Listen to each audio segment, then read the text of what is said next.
हुआ जी। चलिए,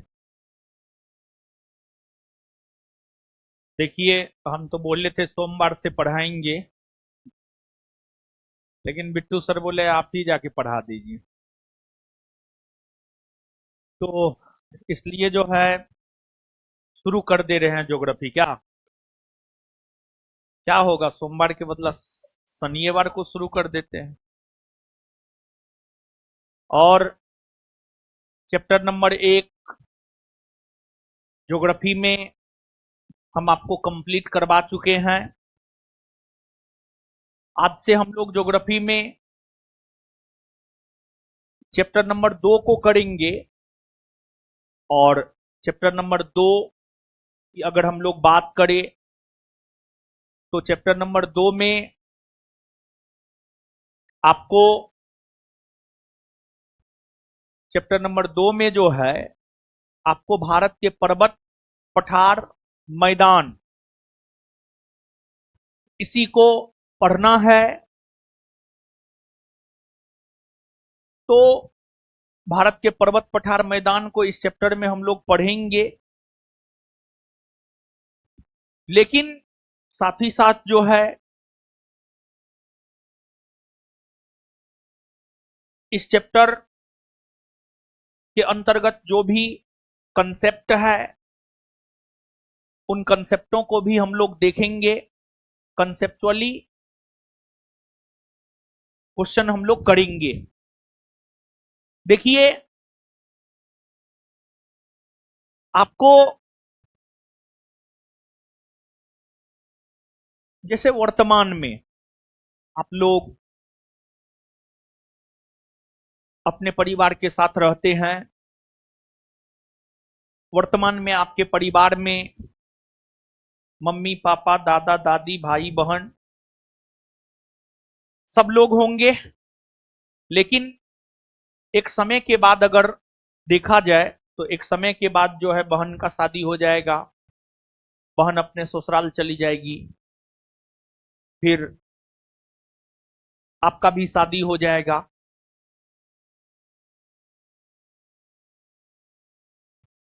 और फिर घर में बहू रानी आएगी। तो उसके बाद जो है घर में रामायण महाभारत शुरू होगा। डेली वो आपका कान भरेगी। हमको इतना काम करना पड़ता है, बताइए। हैं? अकेले हम तो दो पेट हैं, आप हैं, हम हैं। बूढ़ा बूढ़ा बुढ़िया का जो है खाना बनाना पड़ता है। अलग हो जाते हैं इससे। क्या ऐसा होता है? एकदम होता है। यही सब तो हमारे समाज की सच्चाई है। इस सच्चाई को एक्सेप्ट करना पड़ेगा। ऐसा एकदम होता है। कोई कोई नहीं, अधिकतर करती है, कोई कोई नहीं करती है। ऐसे बोलिए। ठीक है। अधिकतर करती है, कोई कोई नहीं करती है। समझे? तो आप महारानियों के ऊपर बहुत कुछ निर्भर करता है। समझे? आप ही लोग जो है घर में फूट डलवाते हैं। आप लोग के वजह से जो है सहोदर भाई, मतलब अपना भाई, जो एक ही माँ के गर्भ से पैदा हुआ है, वो जानी दुश्मन बन जाता है। सबसे कट्टर दुश्मन बन जाता है भाई भाई आपस में। ये महारानी सबके वजह से। समझे? मतलब यहां पर हम ये समझा रहे हैं, और यहां से हम ज्योग्राफी को कनेक्ट करेंगे। आप इसको मजाक में मत लीजिएगा। आपको क्या लगता है हम ऐसे बोल रहे हैं? यहां से ज्योग्राफी को कनेक्ट करेंगे, इस चैप्टर को कनेक्ट करेंगे। तो स्टार्टिंग में, प्रारंभ में पूरा परिवार एक होता है। लेकिन बहन के शादी होने पर बहन अपने ससुराल चली जाती है। आपके शादी होने पर महारानी के वजह से जो है परिवार का विभाजन होता है।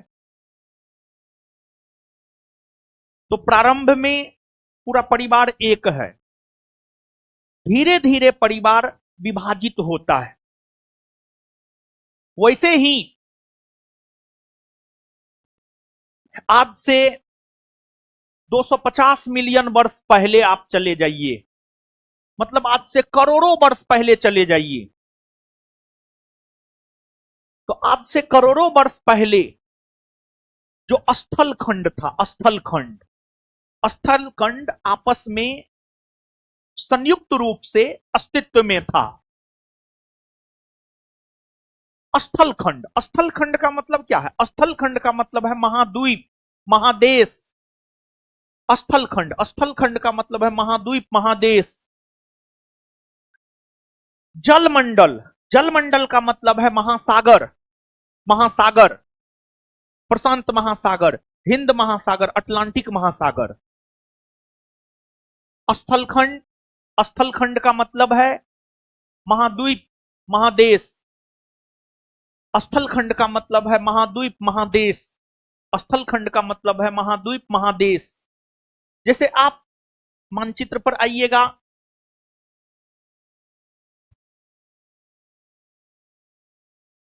ये आपको साउथ अमेरिका महादेश है, ये नॉर्थ अमेरिका महादेश है, यूरोप महादेश है, एशिया महादेश है, अफ्रीका महादेश है, ऑस्ट्रेलिया महादेश है। ये सब क्या है? ये स्थल खंड है, स्थल खंड है। ये स्थल खंड है, साउथ अमेरिका महादेश, नॉर्थ अमेरिका महादेश, ये स्थल खंड है, स्थल खंड। ये जो है आपको स्थल खंड है, स्थल खंड, स्थल खंड है। और ये अटलांटिक महासागर है, ये प्रशांत महासागर है, ये इंडियन ओशन है यानी हिंद महासागर है, ये जलमंडल है, जलमंडल है। तो आप, ये तो वर्तमान का मानचित्र है। आप जब वर्तमान के मानचित्र को देखते हैं, इस वर्तमान के मानचित्र में तो आपको नॉर्थ अमेरिका अलग दिखाई पड़ रहा है, साउथ अमेरिका अलग दिखाई पड़ रहा है, अफ्रीका अलग है, एशिया अलग है, ऑस्ट्रेलिया अलग है। सब स्थल खंड जो है विभाजित हो गया है, सब स्थल खंड विभाजित हो गया है। लेकिन आज से करोड़ों वर्ष पहले जब आप चले जाते हैं, आज से करोड़ों वर्ष पहले जब आप चले जाते हैं, तो ये जो सभी स्थल खंड है, north America, south America, Africa, Europe, Asia, Australia, Antarctica, ये सब आपस में संयुक्त रूप से एक दूसरे से जुड़े हुए थे। ये सब आपस में संयुक्त रूप से एक दूसरे से जुड़े हुए थे, संयुक्त रूप से एक दूसरे से जुड़े हुए थे, एक दूसरे से जुड़े हुए थे। और ये सब स्थल खंड जब संयुक्त रूप से आपस में एक दूसरे से जुड़े हुए थे, तो उसे अल्फ्रेड वेगनर नामक विद्वान ने नाम दिया था पेंजिया। पेंजिया, क्या नाम दिया था? पेंजिया, पेंजिया नाम दिया था, पेंजिया, पेंजिया नाम दिया था। और आज आप देखेंगे प्रशांत महासागर इधर है, अटलांटिक महासागर यहां है, हिंद महासागर यहां है। तो आज से करोड़ों वर्ष पूर्व ये जो हिंद महासागर हो, अटलांटिक महासागर हो, प्रशांत महासागर हो, सब एक साथ थे, सब एक साथ सम्मिलित थे। और पेंजिया के चारों ओर जो है जल था, जलमंडल था, पेंजिया के चारों ओर जलमंडल था। और पेंजिया के चारों ओर जो जलमंडल था, मतलब प्रशांत, अटलांटिक, हिंद, ये सब महासागर थे, उस जलमंडल को नाम दिया गया है पेंथालासा। क्या नाम दिया गया है? पेंथालासा, पेंथालासा। तो जैसे हम जो आपको एक एग्जांपल दिए थे कि शुरू में परिवार में भाई बहन, माँ बाप, दादा दादी सब एक साथ रहते हैं, लेकिन धीरे धीरे जो है परिवार का विभाजन होता है। उसी प्रकार से जो है प्रारंभ में आज से करोड़ों वर्ष पूर्व सभी स्थलखंड आपस में सम्मिलित रूप से जुड़े हुए थे एक दूसरे से, यानी सभी महादेश, north America, south America, Europe, Africa, Asia, Australia, Antarctica, ये सब महादेश आपस में एक दूसरे से जुड़े हुए थे। ये जो सभी स्थलखंड आपस में एक दूसरे से जुड़े हुए थे, उसे ही नाम दिया गया था पेंजिया। क्या नाम दिया गया था? पेंजिया। और पेंजिया नामकरण जो है आपको अल्फ्रेड वेगनर नामक विद्वान के द्वारा किया गया था। अल्फ्रेड वेगनर, अल्फ्रेड वेगनर नामक विद्वान के द्वारा किया गया था। फिर पेंजिया के चारों तरफ जो जलीय भाग था, पेंजिया के चारों तरफ जो जलीय भाग था, उस जलीय भाग को नाम दिया गया था पेंथालासा। पेंजिया के चारों तरफ जो जलीय भाग था, उस जलीय भाग को नाम दिया गया था पेंथालासा। पेंथालासा नाम दिया गया था, पेंथालासा। लेकिन आगे चलकर पृथ्वी के आंतरिक भागों में तमाम प्रकार की क्रियाएं हुई और फिर पेंजिया में विखंडन हुआ, यानी पेंजिया विभाजित हुआ। पेंजिया विभाजित हुआ और जब पेंजिया में विखंडन हुआ तो पेंजिया दो भागों में बटा, गोंडवाना लैंड और अंगारा लैंड। यहां पर आप मानचित्र में देखिएगा,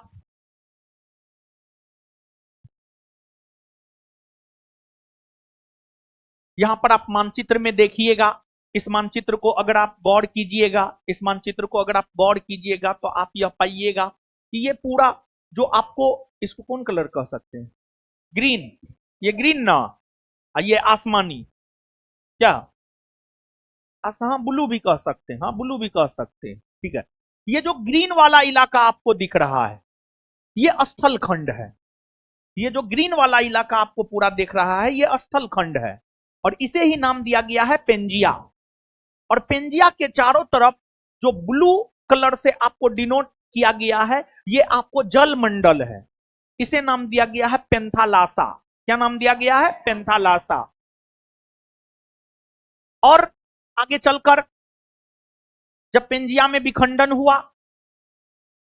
तो पेंजिया दो भागों में बटा। पेंजिया में जब विखंडन हुआ तो पेंजिया दो भागों में बटा। पेंजिया का कुछ हिस्सा उत्तर की ओर खिसका और पेंजिया का कुछ हिस्सा दक्षिण की ओर खिसका। उत्तर यानी ऊपर, दक्षिण यानी नीचे। हम आपको ज्योग्राफी के अंतर्गत जब पहला चैप्टर पढ़ाए थे तो पहला चैप्टर में हम आपको डायरेक्शन सब बताए थे, एकदम बताए थे, हर बैच में बताते हैं, पहला चैप्टर में डायरेक्शन जरूर बताते हैं। आपके बैच में भी हम डायरेक्शन बताए होंगे, क्योंकि ज्योग्राफी पढ़ते समय जो है जगह जगह मानचित्र पर जो है दिशा को लेकर जानकारी आपको होनी चाहिए, डायरेक्शन को लेकर के जानकारी होनी चाहिए। ये बात हम आपको बताए हैं, अगर आप क्लास किए होंगे तो आपको मालूम होगा। ऊपर यानी उत्तर, नीचे यानी दक्षिण। तो पेंजिया का जो हिस्सा उत्तर की ओर खिसका उसे नाम दिया गया लॉरेंसिया या अंगारा लैंड। उसे नाम दिया गया लॉरेंसिया या अंगारा लैंड। और पेंजिया का जो हिस्सा नीचे दक्षिण की ओर खिसका उसे नाम दिया गया गोंडवाना लैंड। क्या नाम दिया गया? गोंडवाना लैंड। गोंडवाना लैंड नाम दिया गया। तो यहां पर आप देख सकते हैं पेंजिया में जब विखंडन हुआ तो ऊपरी हिस्सा लॉरेंसिया या अंगारा लैंड कहलाया और नीचे वाला हिस्सा गोंडवाना लैंड कहलाया। नीचे वाला हिस्सा गोंडवाना लैंड कहलाया। और फिर आगे चलकर लॉरेंसिया में विभाजन हुआ और फिर आगे चलकर गोंडवाना लैंड में विभाजन हुआ। आगे चलकर लॉरेंसिया में विभाजन हुआ और आगे चलकर गोंडवाना लैंड में विभाजन हुआ। और आगे चलकर बाबू जब देखिए यहां पर भी है, आगे चलकर जब लॉरेंसिया और गोंडवाना लैंड में विभाजन हुआ, जब गोंडवाना लैंड में विभाजन हुआ तो दक्षिणी अमेरिका महादेश बना, अफ्रीका महादेश बना, मेडागास्कर बना, भारत बना, ऑस्ट्रेलिया बना, अंटार्कटिका बना। तो ये जो दक्षिणी अमेरिका महादेश, अफ्रीका महादेश, मेडागास्कर और भारत, ऑस्ट्रेलिया, अंटार्कटिका, ये सब गोंडवाना लैंड का हिस्सा है। ये सब गोंडवाना लैंड का हिस्सा है। और भारत का प्रारंभिक मानचित्र अगर आप देखेंगे तो आज आप जिस रूप में भारत को देख पा रहे हैं उस रूप में पहले भारत नहीं था। भारत इस रूप में था। और आप इस मानचित्र पर यह भी चीज देख पा रहे होंगे कि लॉरेंसिया और गोंडवाना लैंड के बीच में यहां जो ये जलीय भाग है, ये जो सागरीय भाग है, इसे नाम दिया गया है तेथिस सागर। क्या नाम दिया गया है? तेथिस सागर। इसे नाम दिया गया है तेथिस सागर। और इसी तेथिस सागर के स्थान पर आज हिमालय पर्वत है। इसी तेथिस सागर के स्थान पर जो है आज हिमालय पर्वत है। आज हिमालय पर्वत है। और ये सब चीज कहीं ना कहीं इस बात की ओर इशारा करता है कि भारत अपने प्रारंभिक स्थलों से खिसका है। भारत अपने प्रारंभिक स्थलों से खिसका है और भारत अपने प्रारंभिक स्थलों से उत्तर की ओर खिसका है। उत्तर की ओर खिसका है। और आज जहां हिमालय पर्वत है वहां पहले तेथिस नामक सागर हुआ करता था। और एक बात बाबू आप यहां पर यह भी देखिए कि जो दक्षिणी अमेरिका महादेश है, अफ्रीका महादेश है, मेडागास्कर द्वीप है, भारत है, ऑस्ट्रेलिया है, अंटार्कटिका है, ये सब गोंडवाना लैंड का हिस्सा है। उसी प्रकार जब आप ऊपर आइएगा तो इधर उत्तरी अमेरिका महादेश है, फिर इधर यूरोप है, फिर इधर एशिया है। ये सब अगर हम लोग देखें तो ये सब के सब जो है आपको लॉरेंसिया या अंगारा लैंड का हिस्सा है, और ये सब जो है आपको लॉरेंसिया या अंगारा लैंड का हिस्सा है, लॉरेंसिया या अंगारा लैंड का हिस्सा है। तो ये सब बात जो है आपको बाबू याद रखना है, तो आप हमको बताइएगा, आज से करोड़ों वर्ष पूर्व सभी स्थलखंड जो आपस में सम्मिलित रूप से एक दूसरे से जुड़े हुए थे, उसे क्या नाम दिया गया? पेंजिया। क्या नाम दिया गया? पेंजिया नाम दिया गया। पेंजिया में विखंडन हुआ और पेंजिया नाम दिया गया। और यह पेंजिया नामकरण कौन किया था? Alfred Wegener. अल्फ्रेड वेगनर कौन किया था? Alfred Wegener. कौन किया था? Alfred Wegener. और पेंजिया के चारों तरफ जो पेंजिया के चारों तरफ जो जलीय भाग था उसे क्या नाम दिया? क्या? पेंथालासा। पेंजिया के चारों तरफ जो जलीय भाग था उसे क्या नाम दिया? पेंथालासा। उसे नाम दिया गया था पेंथालासा। और इसके बाद जब पेंजिया में विखंडन हुआ तो पेंजिया कितने भागों में बटा? कौन कौन? अंगारा लैंड और गोंडवाना लैंड में विभाजित हुआ। और फिर जब गोंडवाना लैंड में विखंडन हुआ तब जाकर के दक्षिणी अमेरिका महादेश, अफ्रीका महादेश, मेडागास्कर, भारत, ऑस्ट्रेलिया और अंटार्कटिका बना। तो मतलब भारत, अफ्रीका, दक्षिणी अमेरिका महादेश, ऑस्ट्रेलिया, ये सब किसका हिस्सा है? गोंडवाना लैंड का। किसका हिस्सा है? गोंडवाना लैंड का। किसका हिस्सा है? गोंडवाना लैंड का हिस्सा है। वहीं अगर देखा जाए उत्तरी अमेरिका महादेश, यूरोप महादेश, एशिया महादेश, ये सब किसका हिस्सा? किसका हिस्सा है? अंगारा लैंड। किसका हिस्सा है? अंगारा लैंड का हिस्सा है। और आज जहां हिमालय पर्वत है वहां पहले कौन सागर हुआ करता? कौन सागर? तेथिस सागर हुआ करता था। तो बताइए, पहला विचार कीजिए, 250 मिलियन वर्ष पूर्व सभी महाद्वीप स्थलखंड के रूप में एकत्रित थे जिसे पेंजिया कहा गया है। हाँ, पेंजिया के चारों तरफ जलीय भाग को पेंथालासा कहा जाता है। हाँ, पेंजिया शब्द का प्रयोग सर्वप्रथम अल्फ्रेड वेगनर ने किया था। हाँ, आंसर हो जाएगा 1, 2 और 3, सब सही है। निम्नलिखित में से कौन सा देश या महादेश अंगारा लैंड या लॉरेंसिया का हिस्सा है? कौन सा देश या महादेश अंगारा लैंड या लॉरेंसिया का हिस्सा है? तो जो उत्तरी ध्रुवीय क्षेत्र में है, जो उत्तरी भाग में है, उत्तरी भाग में जो है वो लॉरेंसिया या अंगारा लैंड का हिस्सा है। यहां पर आप मानचित्र को देखेंगे, जो उत्तरी ध्रुवीय क्षेत्र में है, उत्तरी भाग में है, वो लॉरेंसिया या अंगारा लैंड का हिस्सा है। जैसे कि उत्तरी अमेरिका महादेश, यूरोप महादेश, एशिया महादेश। तो ये जो है उत्तरी अमेरिका, एशिया और यूरोप महादेश है, ये सभी के सभी जो है अंगारा लैंड या लॉरेंसिया का हिस्सा है। आंसर क्या हो जाएगा? डी, सभी। आगे, गोंडवाना लैंड में विखंडन किस युग में प्रारंभ हुआ? गोंडवाना लैंड में विखंडन अगर देखा जाए तो गोंडवाना लैंड में विखंडन जुरेसिक युग में प्रारंभ हुआ। जुरेसिक युग में, जुरेसिक युग में प्रारंभ हुआ। भारत का रूर प्रदेश निम्न में से किसे कहा जाता है? देखिए, भारत का रूर प्रदेश जो है छोटा नागपुर के पठार को कहा जाता है। भारत का रूर प्रदेश जो है छोटा नागपुर के पठार को कहा जाता है। देखिए, रूर, रूर जो है जर्मनी का एक औद्योगिक क्षेत्र है। रूर की अगर हम लोग बात करें तो जो रूर है ये जर्मनी का एक औद्योगिक क्षेत्र है। जो रूर है ये जर्मनी का एक औद्योगिक क्षेत्र है। जर्मनी का एक औद्योगिक क्षेत्र है बाबू आपको रूर। और जर्मनी का औद्योगिक क्षेत्र जो रूर है, यह क्षेत्र अगर देखा जाए तो यह क्षेत्र खनिज संसाधन के दृष्टिकोण से काफी संपन्न क्षेत्र था। खनिज संसाधन के दृष्टिकोण से काफी संपन्न क्षेत्र था। और जिस प्रकार जर्मनी का रूर क्षेत्र खनिज संसाधन के दृष्टिकोण से काफी संपन्न है, उसी प्रकार भारत के झारखंड राज्य में छोटा नागपुर का पठारी भाग है। और भारत के झारखंड राज्य में जो छोटा नागपुर का पठारी भाग है, वो छोटा नागपुर का पठारी भाग खनिज संसाधन के दृष्टिकोण से काफी संपन्न है। और छोटा नागपुर का पठारी क्षेत्र खनिज संसाधन के दृष्टिकोण से संपन्न होने की वजह से ही इसे भारत का रूर प्रदेश कहा जाता है। आगे है, प्रायद्वीपीय भारत कहा जाता है।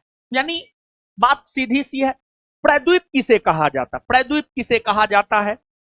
हमको लगता है जब हम आपको पहला चैप्टर बता रहे थे तो पहला चैप्टर बताते हुए हम आपको द्वीप और प्रायद्वीप इस सब के बारे में जो है हम आपको बताए थे। द्वीप क्या है, प्रायद्वीप क्या है, ये सब बात जो है हम आपको बताए थे। देखिए, द्वीप वैसा भूभाग जो चारों तरफ जल से घिरा हुआ हो, वो कहलाता है आपको द्वीप। वैसा भूभाग जो चारों तरफ जल से घिरा हुआ हो वो कहलाता है क्या? द्वीप। वो द्वीप कहलाता है। जैसे अगर आप मानचित्र पर आएंगे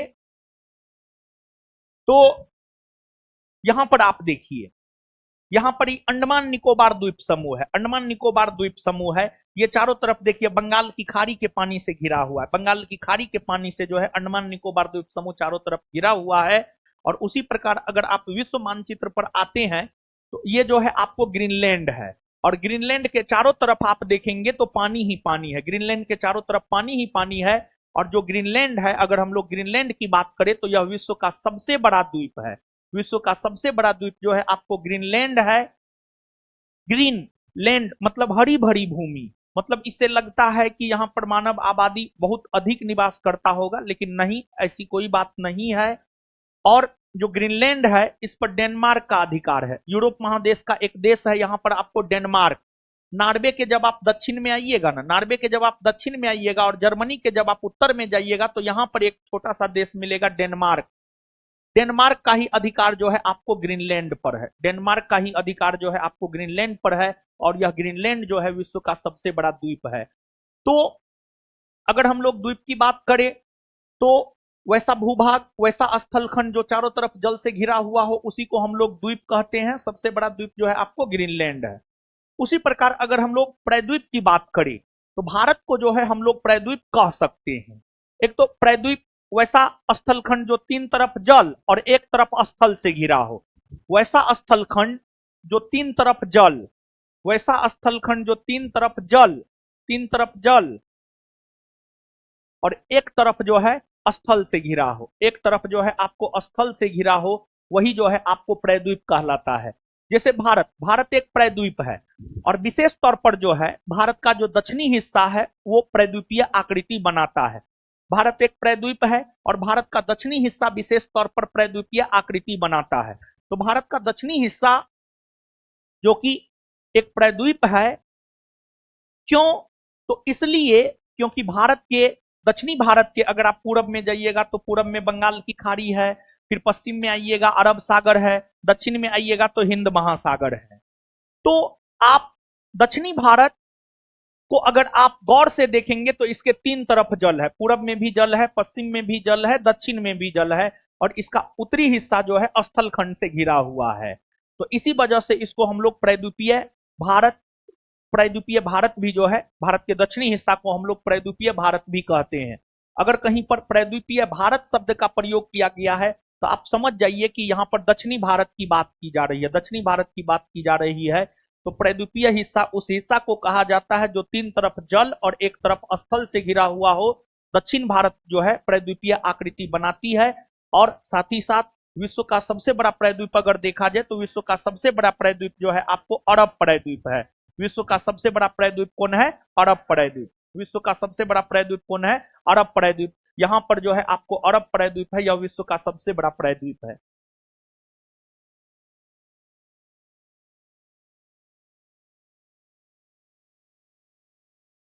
क्या होगा?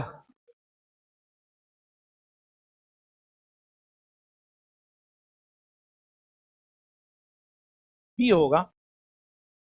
B B B B. चट्टानों के विकास को काल कर्मानुसार व्यवस्थित कीजिए। देखिए, जब आप सुनिए, चट्टान, चट्टान यानी अंग्रेजी में रॉक्स, रॉक्स ना, पृथ्वी का जो ऊपरी कठोर परत होता है, पृथ्वी पृथ्वी के पृथ्वी का जो ऊपरी कठोर परत होता है, पृथ्वी के ऊपरी कठोर परत को ही हम लोग चट्टान कहते हैं। पृथ्वी के ऊपरी कठोर परत को ही हम लोग चट्टान कहते हैं। वो हम लोग चट्टान कहते हैं, चट्टान। और जब हम लोग एक तो चट्टान का जब अध्ययन करते हैं, आग्नेय चट्टान, अवसादी चट्टान, रूपांतरित चट्टान। दूसरा, जब भारत के संदर्भ में हम लोग चट्टान का अध्ययन करते हैं, जब भारत के संदर्भ में हम लोग चट्टान का अध्ययन करते हैं, तो भारत में आर्कियन क्रम का चट्टान, कुडप्पा क्रम का चट्टान, बिंद क्रम का चट्टान, गोंडवाना क्रम का चट्टान, ये सब चट्टान जो है आपको भारत में पाई जाती है। ये सब चट्टान जो है आपको भारत में पाई जाती है। तो भारत में जो तमाम प्रकार की चट्टानें पाई जाती है, भारत में जो तमाम प्रकार की चट्टानें पाई जाती है, उन चट्टानों में अगर देखा जाए तो भारत का जो सबसे प्राचीनतम चट्टान है, भारत का जो सबसे प्राचीनतम चट्टान है, भारत का जो सबसे पुराना चट्टान है, सबसे प्राचीनतम चट्टान है, वह है आर्कियन क्रम का चट्टान। अरे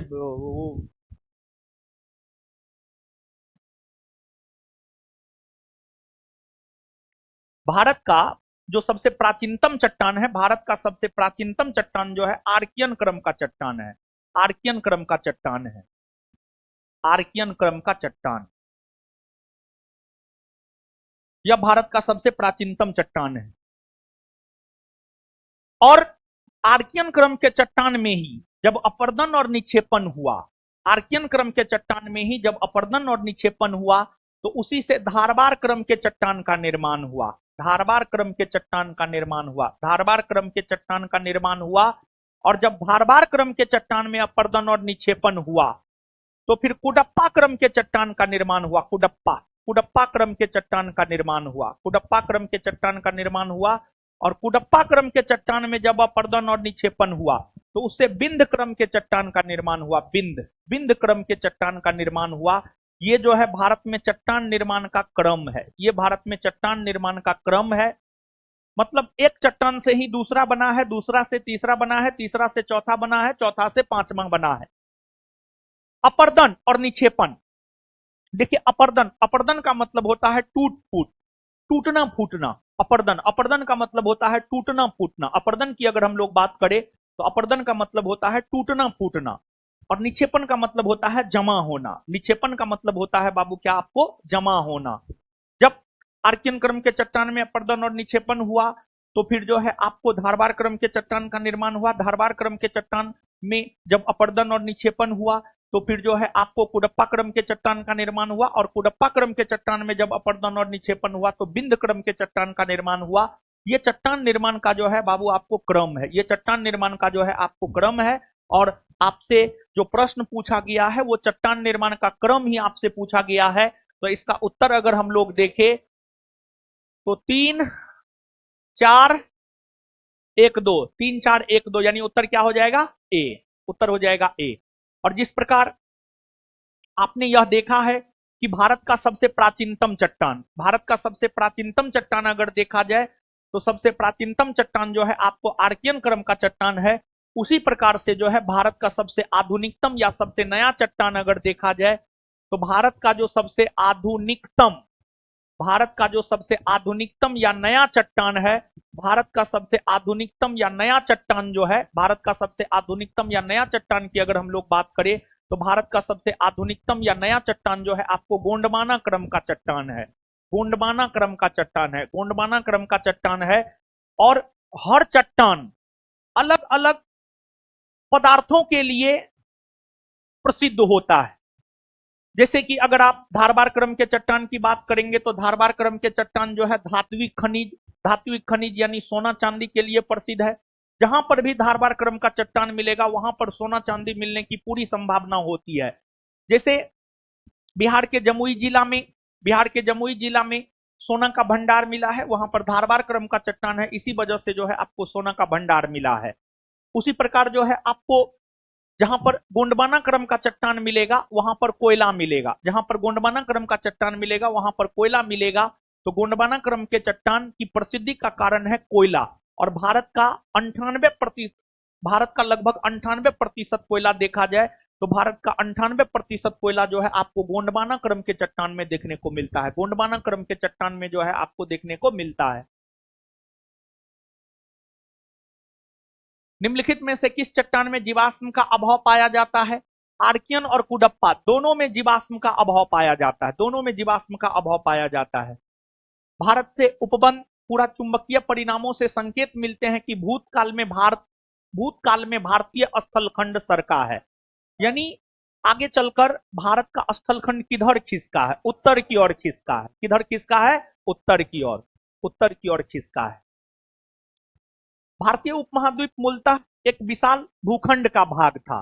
भारतीय उपमहाद्वीप मूलतः एक विशाल भूखंड का भाग था जिसे कहते हैं गोंडवाना लैंड। क्या कहते हैं? Gondwana land, Gondwana land. फिर इससे आगे जो है अब हम लोग अगले क्लास में पढ़ेंगे, क्योंकि जानते हैं यहां तक एक सेगमेंट था, यहां से अब दूसरा सेगमेंट शुरू हो जाता है। समझ गए? तो इससे आगे हम लोग पढ़ेंगे अगले क्लास में।